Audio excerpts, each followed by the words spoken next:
Yeah, but when it's talking about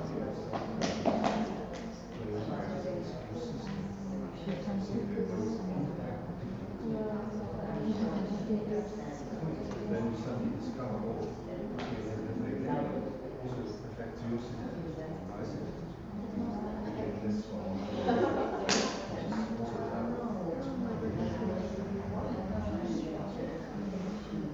okay, good morning. Good morning, everybody. Good morning.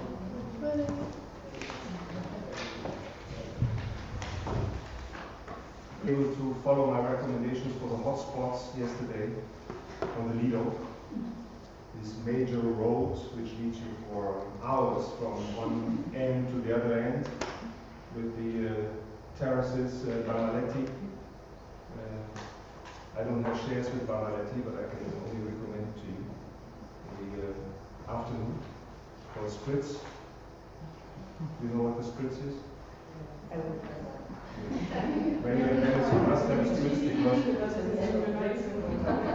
because maybe I shouldn't say it because there's alcohol in the drink. But the Venetians, they claim this is unique. Julia, is that correct? Well, I'm not really sure. And you get it also somewhere else, but it's very special in Venice. So, and we're just talking a little bit about the light. So if you feel you should see a wonderful sunset, maybe not today, but during the week, you should go to Villa Laguna. Villa Laguna is this small hotel with a garden next to Santa Elisabetta boat station. So it's only 50 meters on the lagoon side. And there, I can really recommend that to you, if the sky is clear and the sun is going down, you can sit on a white couch and have a prosecco.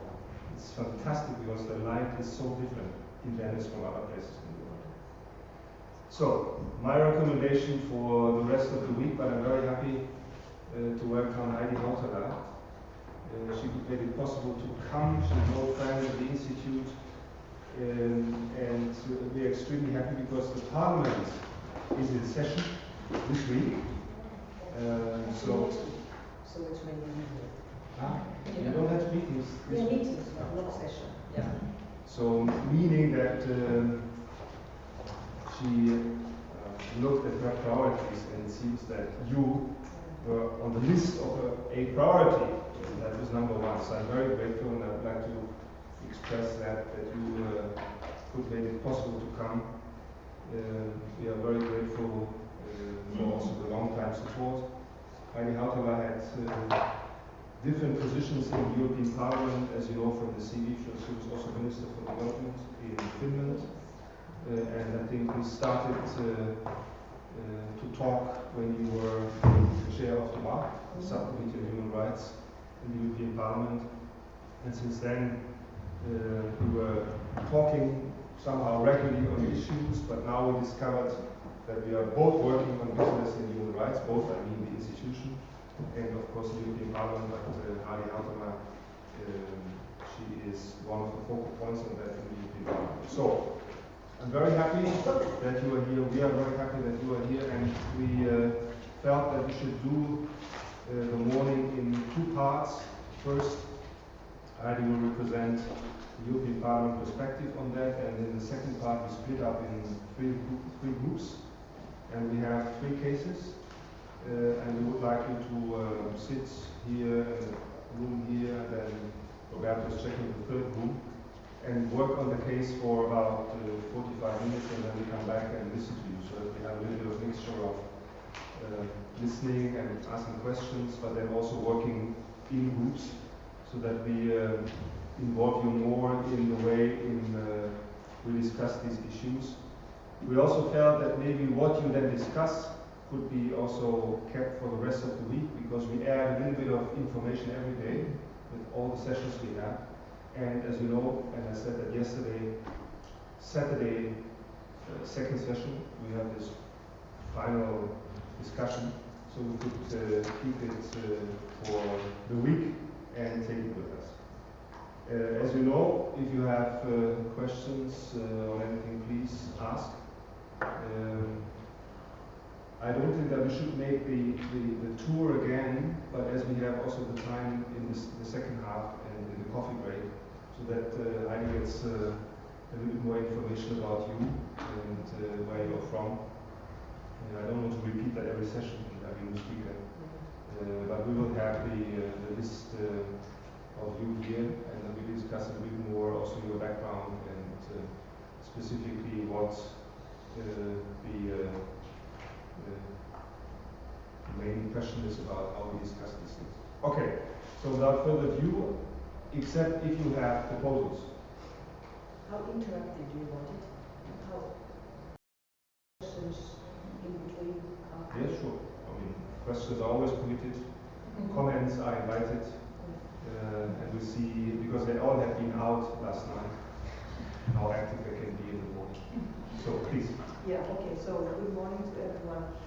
I'm indeed been in this lucky position that I've even had a chance to open the season in 2010 with this one Palazzo in Cassette, old Nice, and all those distinguished professors from various universities that form this institute were there as well. So when we talk about business and human rights, then I would like to give you a few, let's say, from the point of view of legislature, but also from a politician who from time to time gets involved in different conflicts and disputed situations on business and human rights. And I'm very pleased to hear that you today represent a very variable community of interests and stakeholders. So I think we will get a lively week, which has already been started yesterday. And I'm aware that you have gone through the international frameworks, so I'm not going to too deep into it, but rather try to propose some trends and tendencies that we have. The main thing, however, is that corporate social responsibility and very nearly connected business and human rights is not at all a challenge these days. That the times have gone when CSR was considered to be an obligation of an international company to build a daycare place for children in a plantation. No, I think today the understanding is that human rights must be permeated through all the activities from enterprises, from top to down, from down to top, and that it has to be part of strategic leadership of the company. So it should not be something which we experience in environmental responsibility in former times, that those responsible for environmental issues in companies were in some sort of secondary or tertiary levels or positions. No, this all has to be brought to the very strategic leadership of the company, and I think this is also more and more happening. And it hasn't been for free, because I think many companies have learned their lessons through experiences, but many have learned their lessons, and one of the key is really various stakeholders that take ownership and interest and are active on issues that the company is dealing with, whether from agriculture or telecommunications. So Dr. Fischer mentioned that I would introduce a few cases of conflicting situations. There could be many more, but they come from more like my experience. And in the second part, we could look together in smaller groups into how such conflicts between companies and their stakeholders and governments could be solved at all levels of activity. So, yesterday you have looked at all these international frameworks. I'm not listing each and every one, but I'd just like to point out that also to my own surprise, the OECD guidelines on international enterprises originate from 1976. I was totally unaware of this. So it's been a very long way, and I think we are still on the way. But they have been revised several times. So indeed, I specifically mentioned the 2011 which introduced the idea of national contact points. And for instance, if you look at the various kind of contact points in assigning countries, you can see that some of them are working better, some not so well. for me, the leading example of the national contact points dealing with the OECD guidelines on multinational enterprises is Norway.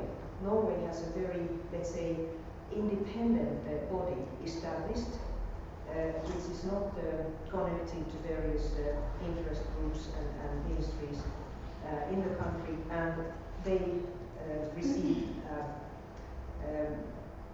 all kinds of complaints on the behavior of Norwegian companies in the world, and to my knowledge they are able to deal with these in an independent way. In my country, Finland, this national contact point is less independent. It's more connected with various interests of ministries, of powerful interest organizations, and it has dealt with very, very few cases. I will explain to you one later, which is an interesting conflict. So, since I was also responsible for state ownership steering during my 2.5 years in the Finnish government from 2011 to 2013, I would like to specifically mention that there is a specific OECD guideline on corporate governance of state-owned enterprises. And why I wanted to highlight the importance of this is that in my experience, many of the problems of governance in developing countries deal with privatization of state property or dealing with state property. It could be land, it could be assets, it could be production facilities, mines, whatever, forests, and so on. But in fact, there's very little knowledge of kind of a sound corporate governance of state-owned enterprises, including the privatization. And often this has to do with the lack of accountability of the government. So, but I just repeat one key observation in these guidelines on state-owned enterprises, and that is that due to the specific ownership structure, state-owned companies have even more reason to watch for issues such as human rights and other social obligations, because through the state, the large public takes interest in their activity, even more than for privately owned companies. So,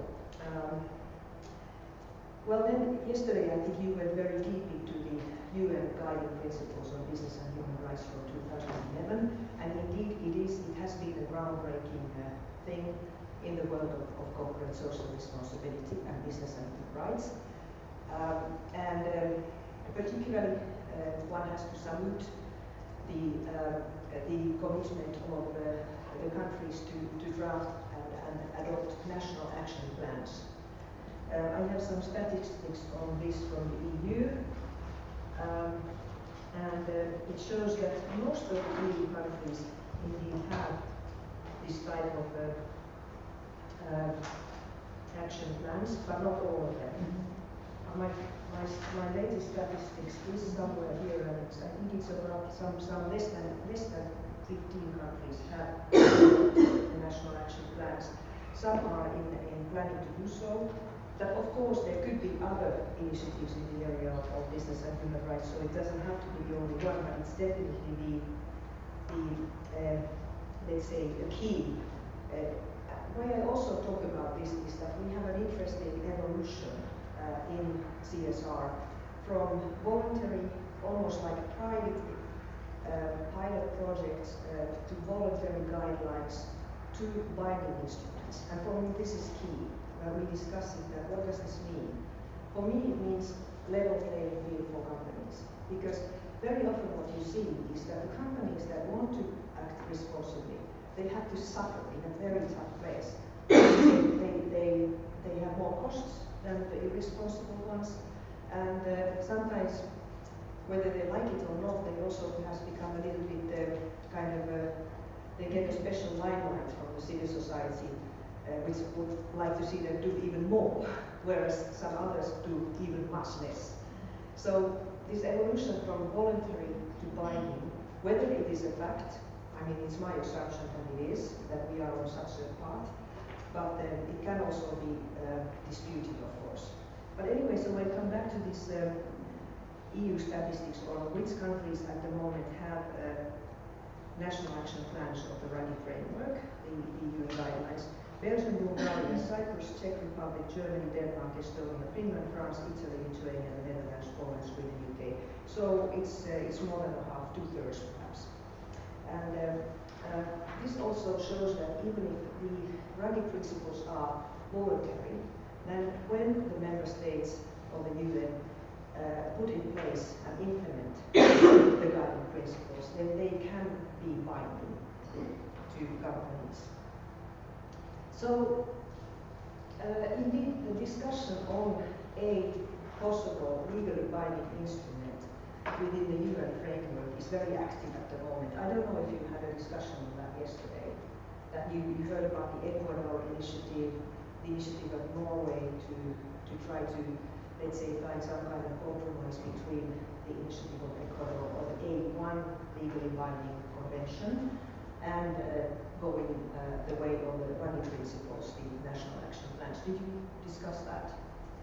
Yeah, I don't know. What was your impression of where we are at that moment in this discussion? Would anyone want to explain? Because it's not so easy to understand. It's anyway, it's in the UN Human Rights Council. So we mentioned the resolution of last year. Okay. As Mariella already mentioned, Right. the adoption of the resolution Yes. as an output. Yeah, and what were the views expressed in the discussion yesterday in favor against such one legally binding instrument? Well, I don't know what you think, but we didn't really discuss this point. We touched upon, but we didn't really engage into a discussion. So maybe it's a good idea to jump in now. It's really a key discussion now, but. As so often in all kinds of walks of life, here I don't think there is anything like black and white, right and wrong. Sometimes the reality turns out to be a combination of all alternatives. And here I would say that what we might be seeing is that due to the Ecuador initiative on such a legally binding EU instrument and convention, and due to the resistance of some of the more, let me use this expression, more developed countries, including EU, if I may, there may have to be some sort of middle way. And a middle way, I believe, might be that now what needs to be discussed in such a, let's say, the next step of the international framework within the UN has to, first of all, discuss the scope of the convention, because what Ecuador has proposed, in my understanding, is that it would only apply to international companies. And as we know that the subcontracting and production chains are very complex and they lack clear transparency. So it is very important that this regulatory framework would not just be about international companies, but also their, let's say, their clients, the companies that provide services and goods for them in the production chain. So that's perhaps the main issue in the discussion. But we will see how it develops. But lastly, maybe slide. Sorry, yesterday we covered a little bit also whether it would make sense to have a legal binding tool for a court. Okay, So yes. it's either the international agreement, legally binding or international, and or the legally binding instrument to have a court dedicated to human rights arbitration on the process. Sorry, just to... Yeah, that's a part of the discussion as well. But I will rush to the last topic on this slide. In France, at the end of 2013, a bill in the Assembly was proposed which would oblige French companies to the duty and vigilance of parent and subcontracting companies. And it's a very interesting bill. Now, I don't have the last state of play of this initiative, but my understanding is that it is somehow it is proceeding, and this would also introduce a change in the criminal code, so that companies would be liable for breaching this duty and vigilance of parent and subcontracting companies. This is perhaps the most stringent proposal that I'm aware of. And I know that the French architects of this bill, that they actually think that this could be a model for a further EU legal instrument. Does it also apply to French companies acting abroad? Sorry? Does it apply to French companies acting abroad or only within France? I think abroad, yes. Yeah, that's my understanding. But has any of you heard about this initiative? So I'm just presenting this as a kind of a, perhaps this will be repeated in the future, and perhaps it will be generalized in other frameworks. But we will have to see, because of course there's a lot of opposition to such an instrument, because controlling subcontractor chains is not easy and simple. But on the other hand, I think it's becoming very clear that companies do feel that their clients, their stakeholders, the civil society is watching them very, very carefully and reporting every breach of a human rights violation or environmental crime or whatever. So, and also the accounting companies such as PricewaterhouseCoopers have developed accounting systems to, perhaps Julia from the business side knows more about this, but anyway, so there are also tools for companies to fulfill such obligations. But anyway, so whether this is binding or voluntary, the fact is that the companies are being watched. Can I ask also one question, if I'm permitted? But this issue of the criminal responsibility of states, which seem to be part of this bill in France, right? Companies. Companies. I tried to understand what that means. And then I was told in Italy it already exists. Right? Well, yeah, in Italy there is a legislation which is called Law 231, which was being adopted at the beginning of the 2000s, which introduced the concept of criminal liability of the company, not the individual, but the company per se, when the company creates by lacking vigilance and duty of control, directly, indirectly is responsible for breaches of criminal law provisions. The criminal law provisions are very wide areas. It covers from environmental breaches to illicit trade, counterfeits, etc. So it's a very broad basket where if there is a breach of these provisions that trigger criminal law offense, then the company is responsible for. So it's a very, very weird concept of objective responsibility of the company. When the company is responsible for such a breach or having lacked any control, any processes in duty of care and vigilance, the directors become responsible automatically. That's exactly the reason why I wanted to say something about it, because I don't know how many lawyers are in the room. Not so many, right? 3 or 4. And I need to rely also then on my colleagues, because my understanding of criminal law first had always been criminal law is an issue between states and individuals. Okay? So you violate the law according to the criminal law which is there. Second, that was the first step. The second step is organizations can be in a way criminal. I think the mafia, terrorist organizations, they are criminal organizations. So what they do, I mean, they accumulate money, and because they're criminal, the money can be taken away. Now, when you're a member of a terrorist group, like Al-Qaeda, because that's I think the most prominent example, because of the membership, you will be punished, you as the individual. But what you do, planning a terrorist attack, even participating, is still the individual act, and you will be punished for the individual act. So I think that, at least is my understanding, one has to distinguish between the organization as such and what the punishment for the organization can be, and the act of the individual in that company. Meaning, if I'm the CEO of a transnational corporation, and I, like we discussed last night, I order unionist duty killed in the jungle. Yeah? If I say they should do it, this is first me committing murder or participating in committing murder, right? Second, because I'm the CEO of the company can be fined. Okay? But that issue of distinguishing between the individual and what they do as criminal act and the company, I think is of importance, because you might have a CEO who's not aware of what is happening. Yeah. Okay? Yeah. And just one second, No, sorry. because the reason why I also mention is that because you know the international criminal law on serious crimes such as genocide, serious human rights violations, war crimes, and crimes against peace.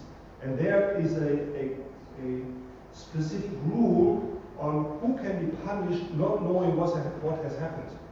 Yeah. But we have this in international criminal law, the same discussion on, I don't know if anyone is aware of the, well, yes, basically the responsibility of for instance, in war situations, of the high commanders. This is I think the ICC is already dealing with this question. But if I can just quote the proposal for the French law, it says any legal person will be found responsible who, in the course of his or her activities with those of his or her subsidiaries or those of his or her subcontractors, does not demonstrate having taken all necessary and reasonable measures within his or her power to prevent or deter the occurrence of damages or the risk of damages, and so on. So it is exactly like the so you have to. But that's the individual responsibility of the person. Basically, it does not derogate to the concept of individual responsibility under criminal law, because that remains. It adds a second layer, where the company as such is responsible, and consequently the directors are responsible in this second layer, when they don't put in place processes and modalities and duty, and if they don't exercise the duty of vigilance. So the judge, what he does, the first thing he goes and says, show me a company, the directors, whether you have put in place all the processes of control and how you have exercised the duty of vigilance. Can I say something? Okay. Because international criminal law, you see, we wanted to make it a little more lively. International criminal law, I have been involved with for 25 years. Now, there is one golden rule in criminal law, which is you should know what the law tells you. You can only commit a crime when you know what the law is requiring from you. Okay? I drive too fast, and I know because there's a law in Italy which tells me I cannot drive faster than. So that I know. And I must know, because otherwise, as an individual, how can I behave? So if someone tells me you should have a proper system in place, if you don't have a proper system in place, you will be punished under criminal law, I would say this is a joke. Sorry. If I say a proper, sorry? Sorry, but it's not under criminal laws of French law, it's not criminal. It's civil law, it's only a sanction. It's only about, it says vigilance. So but that's my point. Is it criminal law or not? And we have to distinguish clearly between these areas. But there is a debate about criminal law. Yeah? My point just is, when you discuss business and human rights, and in all these reports you find parts on criminal law. Yeah? The OECD published a report which refers to criminal law. I'm just saying, if I would be the CEO of a company, I should exactly know when I enter into criminal liability, which is completely different from civil law liability. For civil law liability, I can live with the idea that I should have proper procedures in place. From a criminal law perspective, I would say, no way, you cannot punish me because I didn't have a proper system in place. That's why I'm questioning this law, if it's criminal law, and the Italian law, if it's criminal law. Okay, that's the only point I wanted to make. It's not in the last word because it implies changing criminal code. It's the responsibility that derives from breach of provision that trigger criminal law. Anyway, but I think we would deserve a discussion per se because it's yes. Okay, let's keep this in mind. No, it's very important because killings, etc., and bribery, all these things are very important Yeah, for from instance, a criminal law perspective. for instance, sorry, I'm Yeah. thinking that. For instance, there is a bribery case in, Unilever. There is a bribery case in the operation, I don't know, in Italy. Or there is a counterfeit issue that triggers or a breach of environmental. So there is a breach of environment in one of the factory, and the bribery case is one of the factory in Unilever. That triggers, for instance, criminal investigation, okay? Because environmental breaches in Italy give rise to criminal offenses. So the public prosecutor goes into the matter and starts to see what kind of breaches it is. It is a criminal offense, and immediately it starts two levels of investigations. One on the subjective, so no derogation to the concept of criminal code that has to be subjective in nature. So immediately goes and see who is responsible for, and whether there is a negligence or a dolo, etc., etc. Second layer, same investigation is, has the company established all the mechanisms of vigilance and processes? And immediately goes there. If those processes are not in place, the company will be called responsible under the same breaches of criminal relevance. And as a consequence, the directors will be held responsible because they didn't put in place the systems of vigilance. There was a famous case, ThyssenKrupp, the fire, the horrible story in Terni where lots of the workers died because of lack of safety measures, etc. And there, the director had been held responsible before the criminal court for lacking the system of control. This is in addition to the personal liability of those people that they acted in negligence, etc. Okay, but by the way, this might be a very interesting discussion for a smaller group to deal with. So let's keep it on mind, and perhaps once you decide if it deserves a little bit more work. But I'd like to move on. There will be a speaker to you tomorrow from the European Investment Bank, and it is certainly a good occasion to hear from what kind of human rights safeguards the European Investment Bank has in place. As you know, the European Investment Bank is the EU bank. It's kind of a development bank.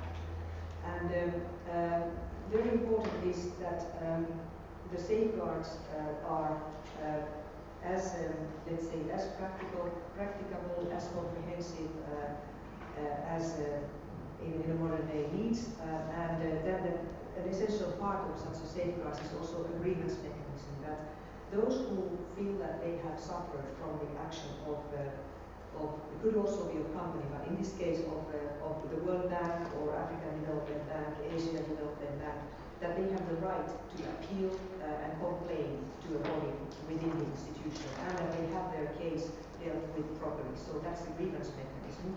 And now let me go a little more practical, because I got involved in an issue in Guatemala because there is a large dam being built and licensed under the UN climate framework on clean development mechanism, which is the kind of a mechanism which allows for credits on saving carbon dioxide and other greenhouse gas emissions.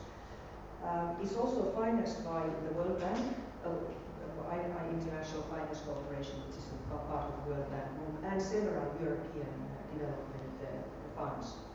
So what happened was that this Santa Rita Dam, it has caused a huge dispute at the local level, because many tribal peoples feel that their rights on land and water and livelihoods have been violated through this large dam. And this is not at all a unique case, but it is a very special case because indeed a UN mechanism had authorized this project to be entitled to be a so-called clean development mechanism. And some organizations in Europe, they brought people from Guatemala to the European Parliament some months ago, telling about the reality of the ground. And let's say that the peak of the conflict was that some communities were attacked and 7 people have been alleged to have died in this conflict between the indigenous people and state authorities, or some could be also paramilitaries, private armies. So anyway, together with a few colleagues from the European Parliament, we wrote to the law of the Clean Development Mechanism, saying that we just simply find it outrageous that this could deserve the title of Clean Development Mechanism in a situation where clearly the rights of the indigenous peoples have been violated. And we have gotten an answer, which is a bit, let's say, evasion, a bit technical, but what we know from other sources is that indeed it caused a major discussion in the board of Clean Development Mechanism. So this is an example that actually the cooperation between the civil society, local people, lawmakers, international organizations can sometimes at least be a hope for some improvement in behavior. And of course this is also about companies, because as you know, the IFC and the World Bank don't build dams, and the states don't build dams always, so it is about companies' responsibilities. So I would like you to look at this case. I provided some information about it, including a article in The Guardian a couple of months ago, which explains the problem. But what I find also very interesting is that the World Bank has now revised its safeguards policy, and it's considered to be perhaps the largest consultation ever on this type of issues in the World Bank. They decided to take several rounds because the stakeholders took a great interest in commenting their drafts on safeguards policy, which means that what kind of standards they should set for dealing with human rights, environmental issues, labor conditions, information disclosure, and so on. What kind of agreements it's very useful tool. So, if I'm not mistaken, this consultation has taken over a year, and the World Bank is now about to adopt a new safeguards policy. And they hope that, in fact, it will become a kind of a blueprint for other international financing institutions for safeguards policy. And I believe that it will be of very high standard. What I know from the discussion is that one of the really, really difficult issues has been indigenous people. Why? Well, first of all, indigenous people have their customary land use rights, and they are not always so clear what are the rights of the traditional, livelihoods and people to practice their traditional livelihoods using land. But another issue which I was informed about is that in Africa it's not at all clear what is meant by indigenous people. So the African participants in the discussions have been very reluctant to go to that discussion. And so I'm going to explain to you later that in my view one of the really, really high emerging issues in human rights and business is land use, and we'll come to that in many different occasions as well. But certainly the rights of indigenous people is a serious issue in the activities of companies mainly in developing countries. But of course you have indigenous peoples also in the far north, in Canada, in Finland, in Russia, so it's not only Africa, Asia, and Latin America. But so we hope to see that the international financial institutions would be adopting the best possible safeguards, and that would then also guide companies in their operations. So that Santa Rita dam would be one of the cases that I'd like you to discuss in the second part to find solutions. Those safeguards, how do they complement or differ from the IFC principles and guidelines that already exist regarding rights? I assume that the new safeguards, they call them now setting standards for sustainable development, update and review of the World Bank safeguard policy. So I believe that it will apply, when adopted, it will apply to all the the whole World Bank Group. So it would be mandatory or not? Sorry? It would be mandatory for all? Yeah, I think they emphasize, and this may be true generally to safeguards policies as such, that safeguards policy is not something which can enforce human rights. It's perhaps a bit theoretical, but indeed I think this will be the supreme guidance. IFC standards are already something by which companies measure. Yes, but let's say that the Santa Rita case is one example that on the ground it doesn't really work. And one of the issues always is you can have the most wonderful safeguards policy, the most wonderful codes of conduct and ethical rules, but if it is not permeated through the whole organization, then it's worth the paper it's printed on. Yeah. And this is what you will be discussing in the coming days, I'm sure, very often. So hopefully it won't be the case. Yeah. And a lot of this is due to pressure from the civil society and local communities who call for their rights and who use the social media very skillfully. Yes, please. Yeah, if I can just add shortly, I mean, I think one of the good things of the new safeguard is that it actually mentions human rights Yeah, in sort of a acceptable way for the first time. Yeah, So because that's that's right, because those of you who may have followed a little bit the World Bank and other development banks may have noticed that the bank has been quite reluctant actually to go into the discussion of human rights because let's say that their guiding vision is to eradicate poverty through economic development, and we will come back to this when I describe a little bit the human rights-based approach to development, which is a kind of a frame also for business and human rights. But I think we are seeing a kind of a breakthrough of human rights into areas where they have been a bit alien in development as well. So certainly, and then of course we can discuss what is human rights, because when I look at this explanation of the bank's draft safeguards policy, I can see that many of the issues which are not under the title of human rights have a very strong implication to human rights. So I'll just list you a few titles: non-discrimination, labor and working conditions, indigenous peoples, land and involuntary resettlement, biodiversity, human rights. Okay, come on. But this is more a philosophical discussion. So perhaps for pragmatic reasons, it is justified to classify it this way. Okay, but now I made a statement that I see that there is a kind of well, at least one big trend is towards legally binding instruments, and may I just repeat what I said, that I believe this is fundamental for creating a level playing field for companies and helping progressive, responsible companies to manage in a jungle where there are irresponsible actors.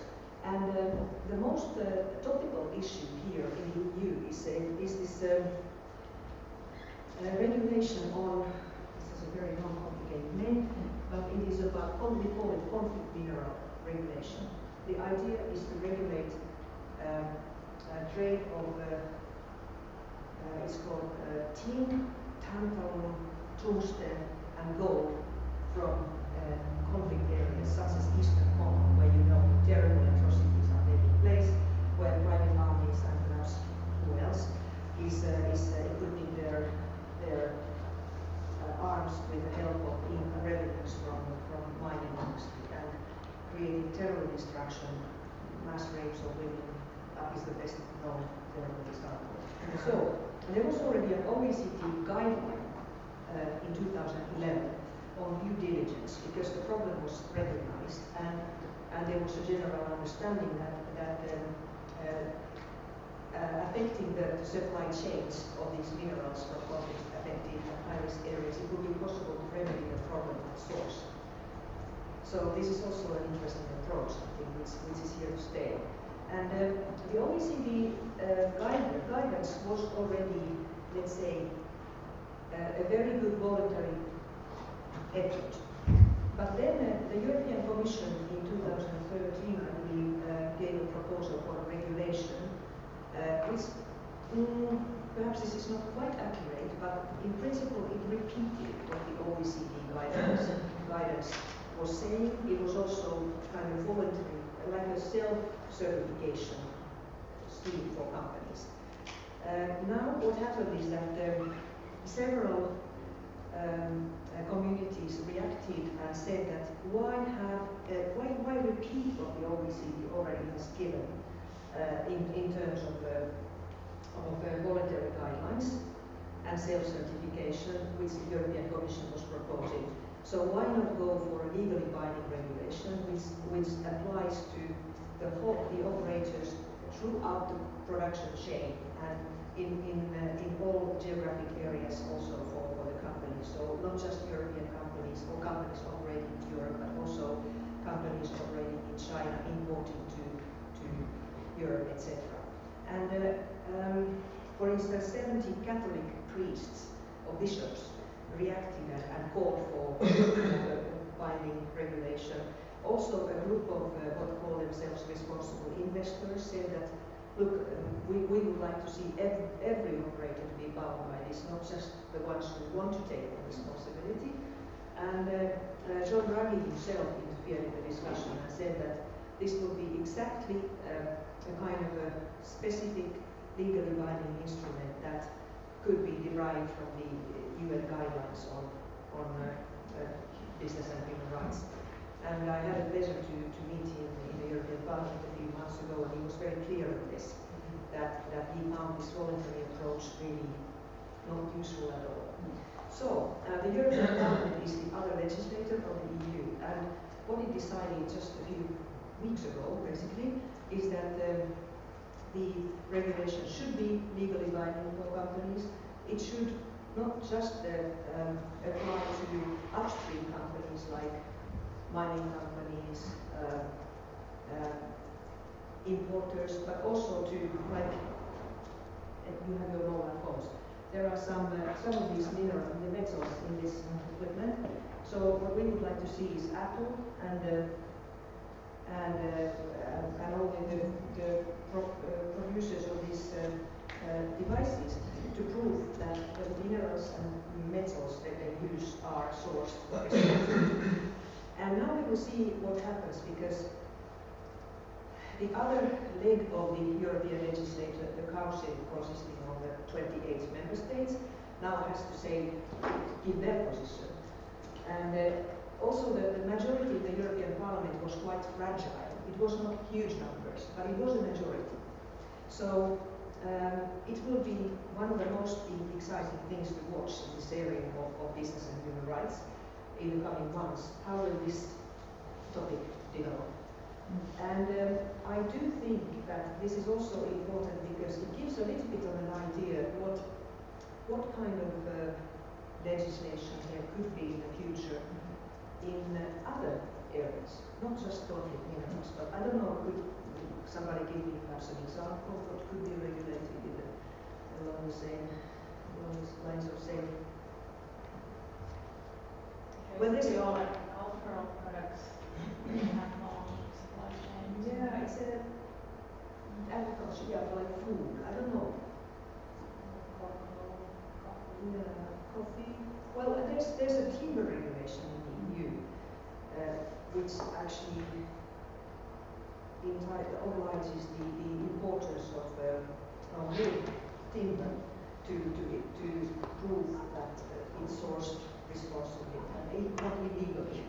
Because I actually believe that illegal logging is still a huge problem in the world, and many companies unknowingly perhaps participate in this by producing furniture and stuff from tropical timber.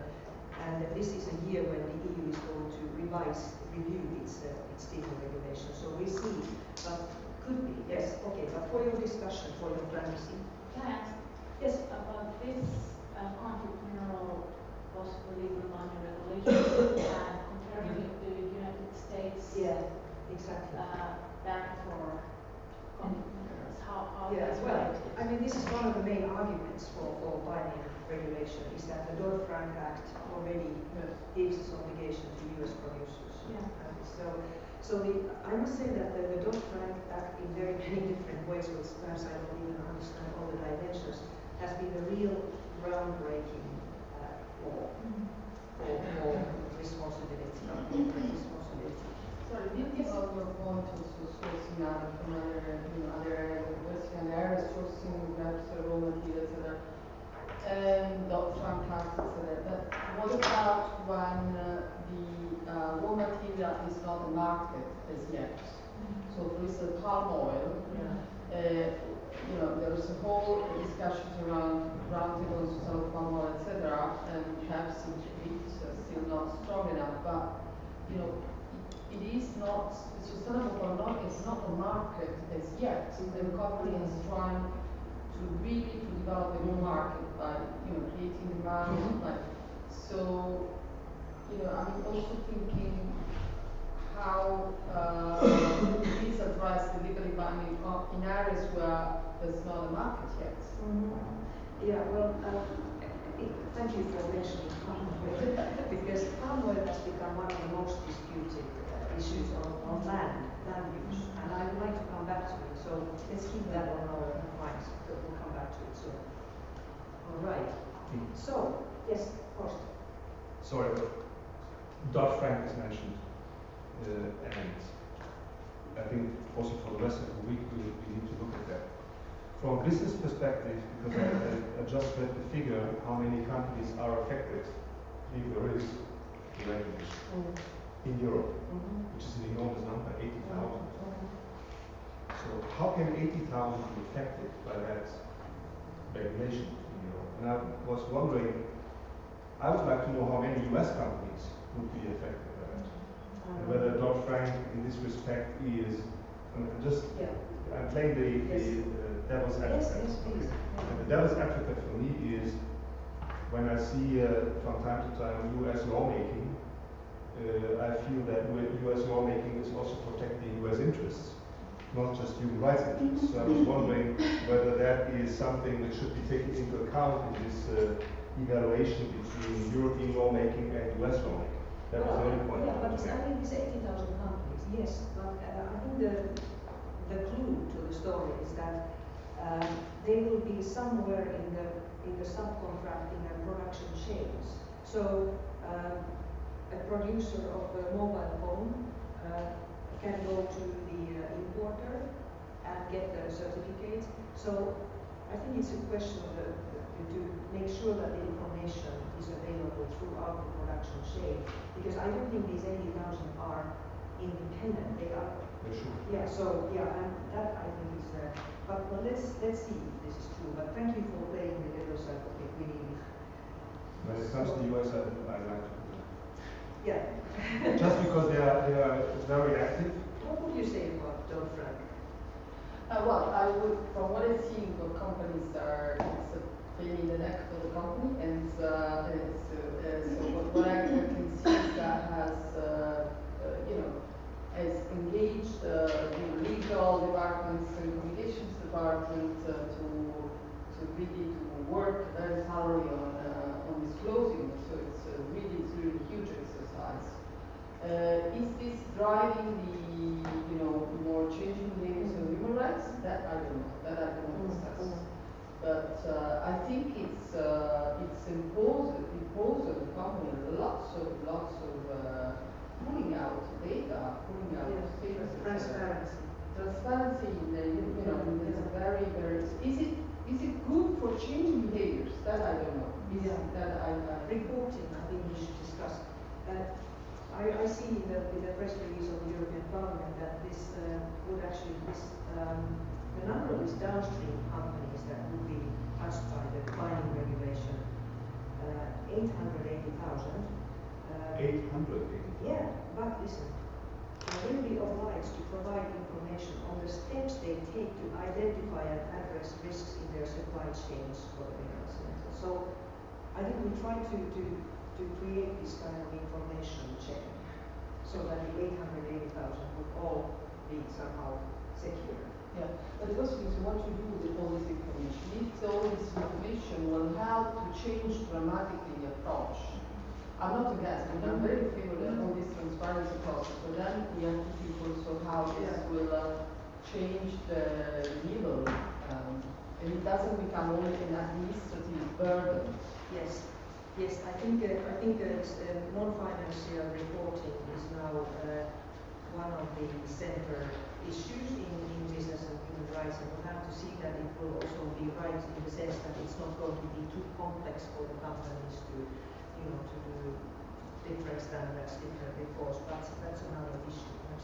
So now I try to make a little twist because what we are seeing all over is that our concept of development is changing, also with a view to human rights. That I mentioned that the international financing institutions have been reluctant to combine development and human rights because their understanding of development that it should not be disturbed by, for instance, human rights. It's something virtue of its own. But what we see now is that what is also, I think, is really become mainstream now is the so-called rights-based approach to development or human rights-based to development. I actually don't think there's a great difference between these two concepts, but perhaps somebody can explain a small nuance. But so anyway, this is gaining ground. I would say that the number of donor countries that are adopting the concept is already very large. When I was Minister for International Development, we introduced it to the Finnish development policy program. The EU has adopted it, and there are also practical tools. So that because it was already mentioned by some of you that it's quite another thing to have some policies and safeguards, whatever, and to implement them. So it's really not simple. And sometimes there are very conflicting situations when I'll give you some examples of dealing with authoritarian regimes, which is very tough sometimes if you're dealing with development. So it should be based on international human rights standards, so nothing new as such, but to integrate them to development cooperation and development policy. It's not on my slide, but how I would define the rights-based approach to development is that the aim of development policy and cooperation is to make the poorest people in the world aware of their rights and to hold the regimes and those in power responsible for implementing and fulfilling those rights. This, in my definition, is the core. But it has a lot of impact on looking at girls' education, tenure, access to land, women's rights or access to inheritance, things like that. And there is this rather difficult issue of civil and political rights for Bucharest because if any rights, so I think the how is it called? Economic, social and cultural rights are closer to a traditional understanding of development policy. But political rights are a bit, they are the ones that, for instance, I would say that the World Bank has been sometimes really very scared of touching those issues. Because it also means that they should challenge the regimes with whom they are cooperating. But I'd like to pick up one specific issue. Now, as you know, this is a super year of development. We have the forthcoming conference on financing for development in Addis Ababa in July. We have in September we have a UN General Assembly on the new Sustainable Development Goals, which are supposed to replace the Millennium Development Goals. But we also have the Climate Convention meeting, climate negotiations in Paris in December. And it's been most interesting to see that there's now, I think 18 UN member states are calling for the UN Framework Convention on Climate Change to adopt a human rights-based approach. And this has a direct implication to projects such as the Santa-Rita Dam, because you have to promote renewable energies, but you should not do it at the cost of the rights of local populations. And so let's see how this will manage. I have no idea, but it's called Geneva Declaration. How much time do we still have? 20 minutes. Okay, good. Yeah, well then, land use. I mentioned already that and my intuition says that land use is becoming a really core issue in business and human rights. And there we can have lots of examples of conflicts, including palm oil production in Malaysia and Indonesia. Also, of course, there's Zachary. That is a land use issue, but there are others.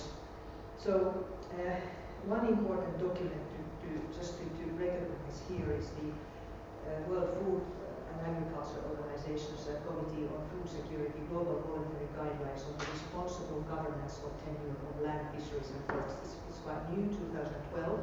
It's a great document which gives almost, I would say, the main requirements of such a responsible land use policy.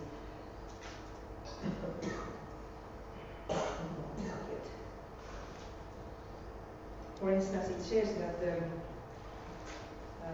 a state should establish appropriate and reliable recording systems such as land registries that provide accessible information on tenure rights and duties in order to increase tenure security and to reduce the costs and risks of transactions. And this has a direct relevance to what now has been called land grabbing.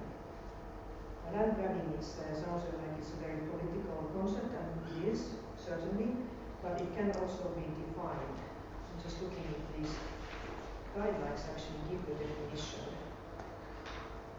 But I'm sure you all hear of land grabbing cases in Cambodia, in Tanzania, in most versatile countries.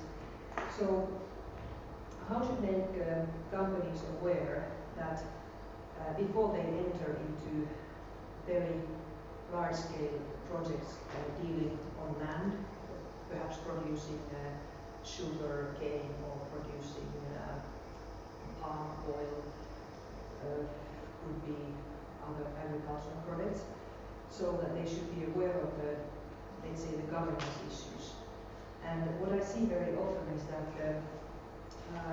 for instance, I went to Malaysia with a Finnish state-owned company, Neste Oil, which deals with palm oil and renewable biodiesel. And they have had a lot of pressure from civil society to deal sustainably with their raw materials, which actually has led to a situation that they have reduced the share of palm oil in their pool of raw materials to some 25% from original 100%, because they realize that it's a very tricky issue. And I know Julia's former company Unilever knows a lot about this, but let me also say that the world is not very fair, because most of the attention on the unsustainable practices of producing palm oil in mainly Southeast Asia are directed to fuel producers, whereas still my understanding is that up to 80–85% of palm oil is used for food production. You eat biscuits, look for, when you have soap, palm oil is everywhere, but you don't really hear that these producers would be much under pressure, but the biofuel producers have been under very heavy pressure. Perhaps the logic is that the international community has probably adopted much too quickly and much too demanding regulations on going for liquid biofuels in transport. And for instance, the EU is I think now calling for 10% of its pool to be bio by 2020. It was reduced from 20% to 10% because of the problems that became quite obvious. And the main problem is that by increasing the consumption and demand of palm oil, particularly for the use of the fuel industry, you cause huge land use problems. And there's a famous regulation in the EU which has now been finalized, which is called, we call it ILUC. It's one of those terrible acronyms, but it means indirect land use consequences. So the discussion on indirect land use consequences of producing biodiesel or biofuels in Africa or Asia has become very dominant, and it is important because when consumption and demand is increasing, then the risk is that, especially in countries where we don't have very accountable and transparent government, that there will be a lot of corruption, a lot of, let's say, abuse of rights. Then, of course, the producer in the present climate is made accountable for those problems. I saw that the company that I mentioned did a very big effort to try to solve the issues. And they were totally alerted on any sign that there would be child labor in the plantations. So child labor, of course, is a big issue concerning human rights. That would be for them the kind of a most horrific situation that they would face. That all of a sudden one of their critics would find out that there would be child labor in the plantations. But of course there are others, like the net greenhouse gas impact of biofuels is not always what it was promised to be. So they have tried to do a lot of work on reducing the let's say, the carbon dioxide emissions and methane emissions from the source by producing fuel from the leftover of the palm oil, which usually cannot be used for other than just compost. So all these things affect land, and I would like also to mention to you an example from Cambodia, which at the moment again looks like a very repressive government. And in Cambodia there's been a very strong problem of mainly foreign companies going for sugar production on large-scale plantations, and mass evictions of local people are a result of this activity. And in a country like Cambodia, which is not very human rights friendly, you can imagine what it means for poor people who are forcefully evicted from their lands. So that's why concerning Cambodia there is this concept of blood sugar. I don't know if any one of you have heard blood sugar, but that's something that still hasn't been solved. So this land grabbing by foreign companies in a situation where the government is not accountable and not committed to fulfilling the rights of its own people, it's really, I call this land use issues that they are a minefield for companies. So any company has to find out exactly what the local conditions are, who is profiting from the deals, and as the FAO guidelines that I cited mentioned, that there should be transparent land registries, there should be also that the deals between government and companies should be transparent, which is very often not the case. How do you, or what is it put into place to make sure that the companies have the adequate resources to be able to assess those situations and to implement the appropriate measures? Because sometimes, how does the company know what they need to do or what resources they need to have? That's a very important question. I don't know, Julia, you start. Perhaps, I can share with some, building also on palm oil and also in my fields, but to your point, to give you an example how all this has developed internally, to what extent people have been involved, resources, etc. So the palm oil issue was clear within the company since the 90s, etc. It was a very well-known issue internally, and to the extent that they believe, really contributed to establish the round table of palm oil, so was one of the factors. So had people appointed there to drive the at the beginning were primarily all the agrologists, very, very knowledgeable on the impact on the land, etc. The impact on the business is still continues to be huge because Unilever, is one, buys 4% of the global palm oil around. So 4% is a huge impact, and I agree is probably others biofuels as well, but the food industry and food and non-food has a big contribution. So anyway, So there was an investment on people to look into the issue, try to solve, etc. Both at global level and local level. And then there was a sort of paralysis because there was not really a holistic decision taken, even if the investment on how to deal with the issues was huge.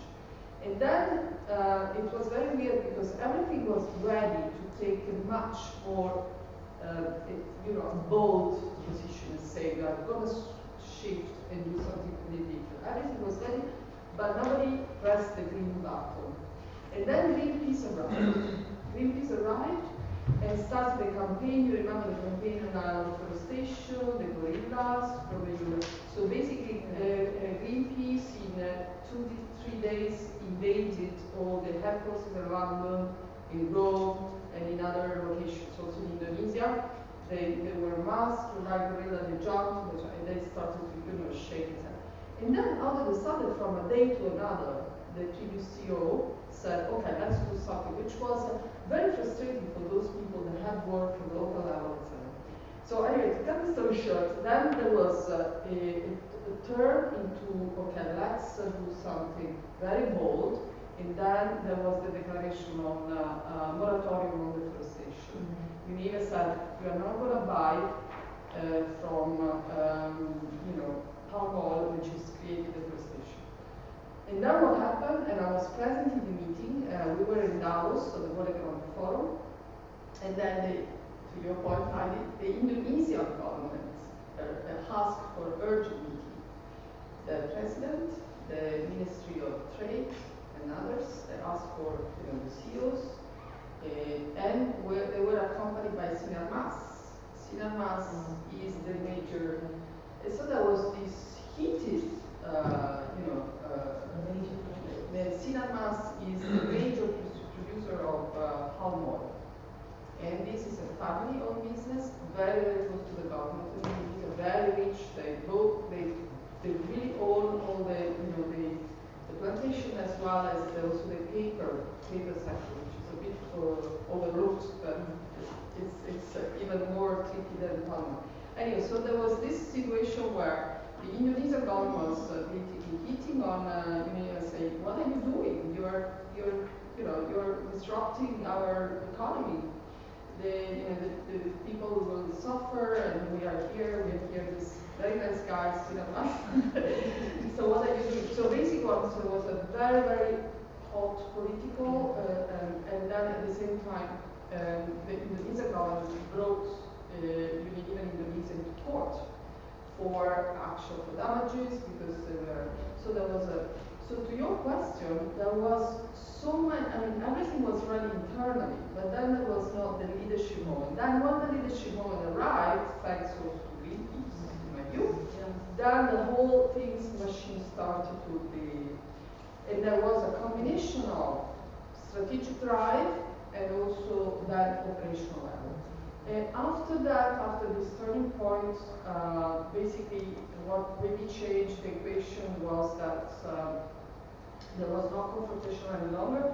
The CEO of Unilever called the CEO of Nestlé and said, if you're not jumping in, we are not going to do that. So we need more buying power and make the change. And this is how things are now developing. Sorry, talking with the gorillas at that time,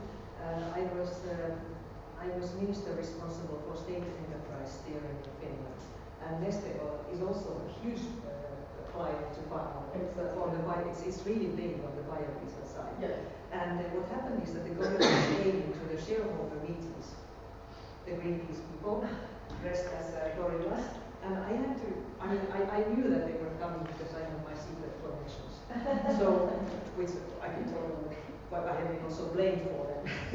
Was actually, anyway. So what happened was that I had to make sure that the company leadership would understand that it would not be very smart to invite the police to carry those gorillas out. Yes. So they contained their frustration and let the gorillas be around. Because one of the things is that I think companies don't always understand how to react in a smart way to their critics.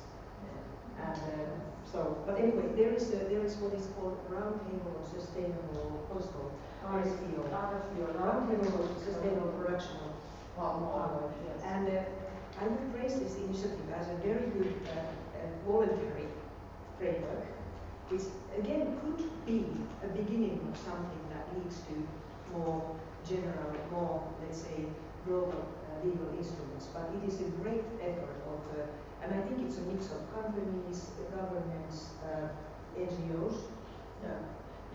Exactly. It gathers together the buyers, like the manufacturers, that really buy the raw material, as well as now the producers, the Sinarmas guys that I was talking about, all the Wilmer. They're really the guys that in the value chain, they are there and they own the plantations and they produce the palm oil and then they basically sell to the Nestle, Unilever and other guys. So it gathers all together this thing. I think it also the NGOs are part of it. It's that whole, as everything started, but has been criticized because it was not fast enough. This is why all these things came into play, and then the pressure from VPs, etc. But it's still there. I think it's doing a good job. The question for this industry is to find an alternative route to sustainable palm oil. So the roundtable is checking that. So traceability is important, and they are basically pushing to create a new market. But it's not legal, it's not binding yet, it's all voluntary. Yeah, but I think there's a pressure for clients to absolutely. Yeah, so perhaps this is going to be one of the cases to discuss, so there's a lot of knowledge about the case. Anyway, so now I'll run through very quickly to two of my last points, which I don't want to forget. I think there's a mega topic in international debate at the moment, which is how to control illicit financial flows and tax evasion. And there's a lot of effort from all actors. When the Director General of OECD, Mr. Gurja, when he visited Finland, he confirmed that the OECD has really made a U-turn from calling for the eradication of double taxation to a call for taxes being paid somewhere at all. Did I express myself clearly? So, away from the concern of double taxation to a situation where the biggest concern is that taxes are not being paid at all because of international dealing. And so the OECD has come up with a very important initiative that has a huge impact on development as well, based erosion and profit shifting project BEPS. So please look at that when you have a possibility. There is a lively discussion on whether the UN Taxation Committee, which performs under the umbrella of the Economic and Social Committee, should have a kind of a key role, and perhaps in the future there should be some sort of binding convention, UN convention in the area of illicit financial flows and tax avoidance, tax evasion. Norway is leading efforts to that direction. Then I just mentioned that the European Parliament will actually next week adopt a report by a colleague called Ellie Schlein on tax evasion and tax avoidance, especially with a view to the forthcoming International Conference on Financing for Development. The EU Commission has already adopted several communications, so the LuxLeaks has been a bit of a turning point, perhaps with this unlucky coincidence that the Commission President Juncker was the former Prime Minister of Luxembourg, and we have no reason to believe that he was unaware of the tax rulings that his government did with international companies. So, and lastly, something a bit different. I don't know if any of you have heard of the Extractive Industries Transparency Initiative, EITI. It's also really playing its important role. 48 countries are members, and I don't know how many of them are compliant with the principles and rules, but it is really an effort to make sure that the mainly developing countries get their fair share of taxes of mining resources. And the headquarters is in Norway. It's a very, very useful instrument, and once Paul Collier, who is a key sort of development public speaker, and author of I think some tens of books on the field.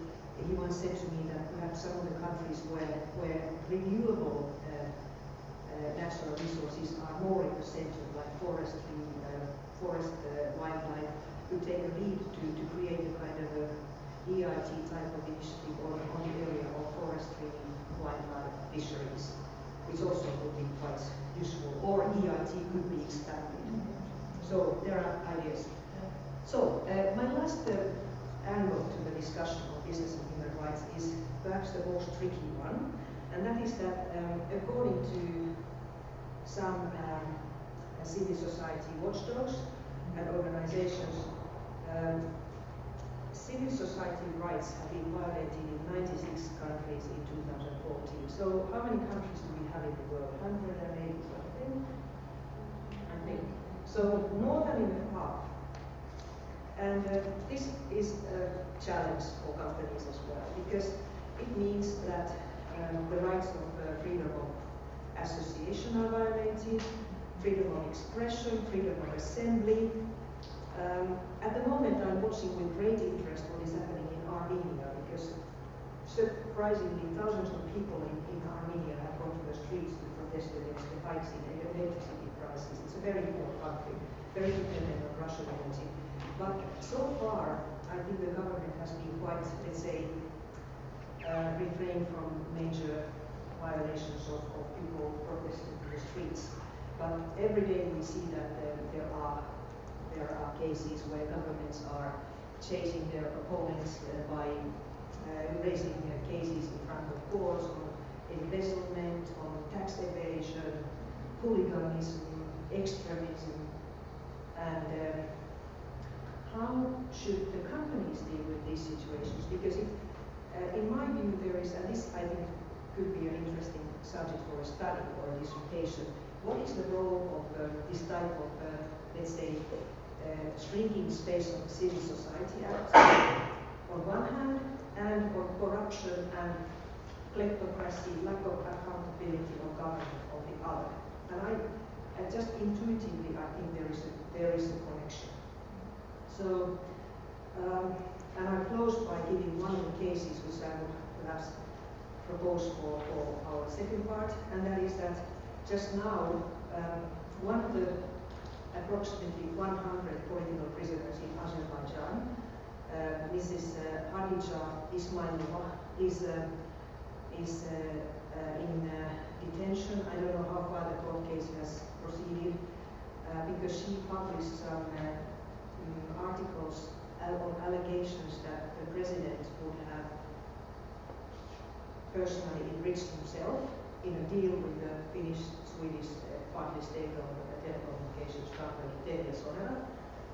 And according to her, 600 million euro, which is quite a lot of money, I think, of state money, has been passed in the deal to an offshore company which is registered in Panama, and big surprise, controlled by the two daughters of the president. So this still has to be cleared, but certainly in Sweden, in the country of the headquarters of Telia, this has really made a lot of waves. And unfortunately, this is the second case already.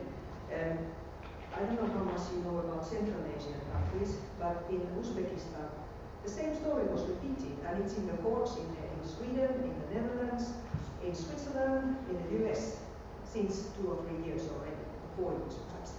And the case was that the company bought a license, a 3G license, and again, some money was transferred to a company which is registered in Gibraltar and controlled, guess what, by the daughter of the president. And so, what I'm trying to say is that many of the autocratic countries are very dangerous for companies, because in Europe, in the US, in many more countries soon, I think this is just simply not going to be accepted, and it would lead into criminal cases against the companies. In the case of Telia, what happened in the Uzbekistan case when it was brought to the daylight is that in fact the whole leadership of the company was just overhauled. Everyone in the board who had been a member of the board at the time when that deal was adopted by the board, irregardless of whether they were aware of what happened, were dismissed and replaced by other people. The CEO left, the head of the board, the president of the board left, and now they have a case in Azerbaijan, which is a bit more new, so we'll see what happens. So these are the kind of minefields that companies enter in these days. And I'll close here.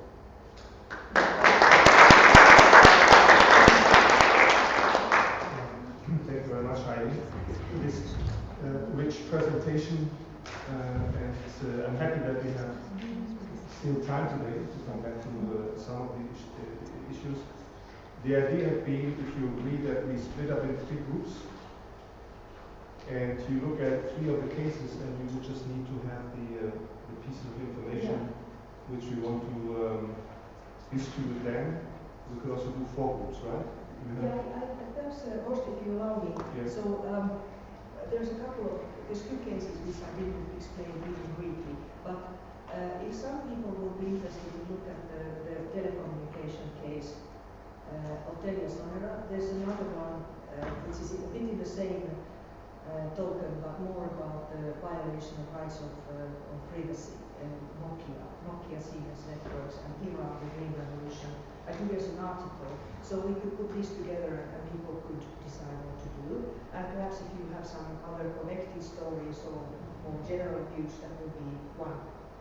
And then I think the 3, let's say, the Santa Rita hydroelectric dam is perhaps could be a case of its own because it has a lot to do with the World Bank and indigenous people. So would be my proposal. And there's a fact sheet and there's a newspaper article from the Guardian, which is quite new. Then the 2 next, blood sugar Cambodia and Neste oil, which is also really better, by the way, these indirect land use consequences of producing palm oil could go together. And then what I didn't explain, we either forget, we could perhaps forget, because it's about how ineffective or, let's say, lack of independence such national contact point of the OECD guidelines on multinational companies could be. But we could forget. Okay, so let's keep the 3 cases. The telecommunication type rivalry, maybe the second one would be the dam in Guatemala, and the third one would be land use. Now, we could either have the 3 groups by you volunteering, or you could read us to say, well, this side is 1, this side is 2, or this side is 3. What would you prefer, the latter one or volunteering? The problem with volunteering is that we might have everybody in one group. Or what we could do is, volunteering maybe is the best. From the list of participants, I appoint 3 responsibles, okay, for the group. And then the others, they go to the responsible, if they want to participate. Roberto, where's the 3rd room? One room is here, the other one is the chimney, and we are going to use the Wi-Fi corridor. Wi-Fi corridor? Yeah. Okay, so my proposal would be, I just randomly take here Linda. Yeah, so Linda should probably not do the telecommunication case. So Linda will be the focal point for the Guatemala hydroelectric dam case, and you will stay here. Okay, so the dam is here. Can I propose that we do add this OECD contact on? Okay, so we have 4 cases. Because there is the text. But we only have 3 groups. No, 3. But I would combine Santa Rita and Mekong, because they are both about dams. So Linda has 2 dams, one from Guatemala and one from Mekong. This group stays here. So please, after the coffee break, join Linda and Roberto. In between, we need to copy the materials we have. Okay. Now, second, that is one on telecommunication. What about Charlotte? Yeah. Could you be the focal point? Sure. So Charlotte will be the one on Nokia Telia Sonera, and you will be here in the chimney room, which is next door. Okay. And then I have here Madalena.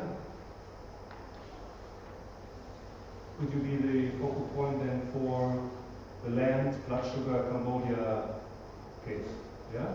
So Madalena will be in the corridor, which is when you go out here to the right, then you turn left, and at the very end you turn left again. There's a corridor with several tables where you can have your computers. Yeah? So, just to repeat, with the dance here.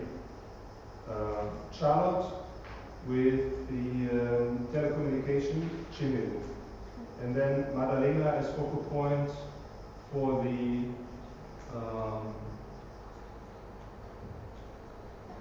land use in the corridor.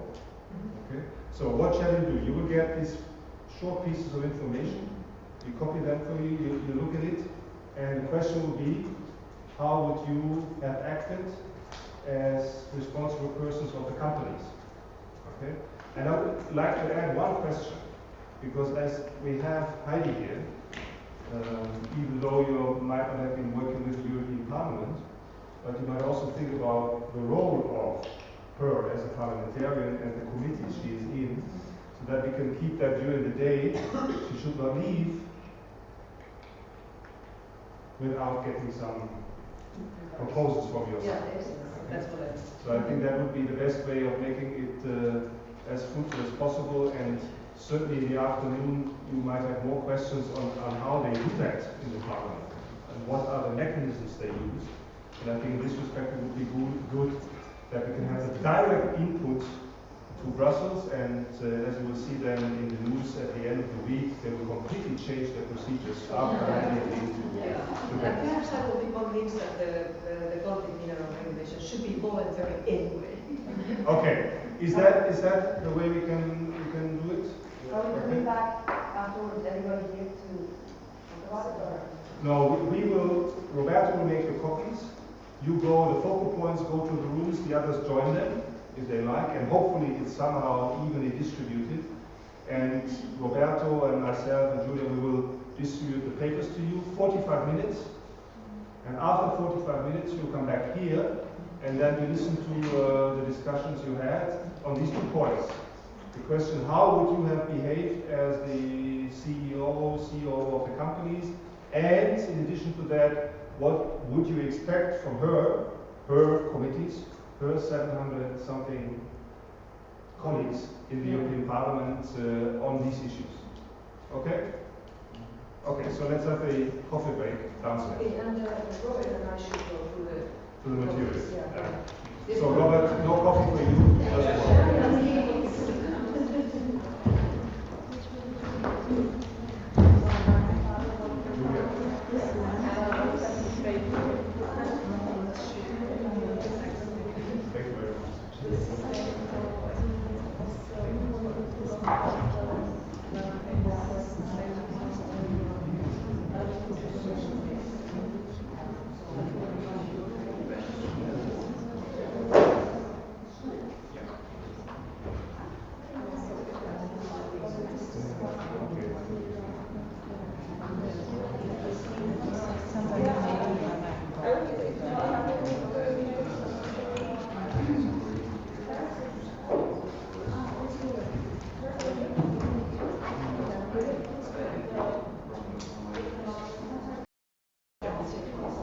Thank you very much.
That's too bad.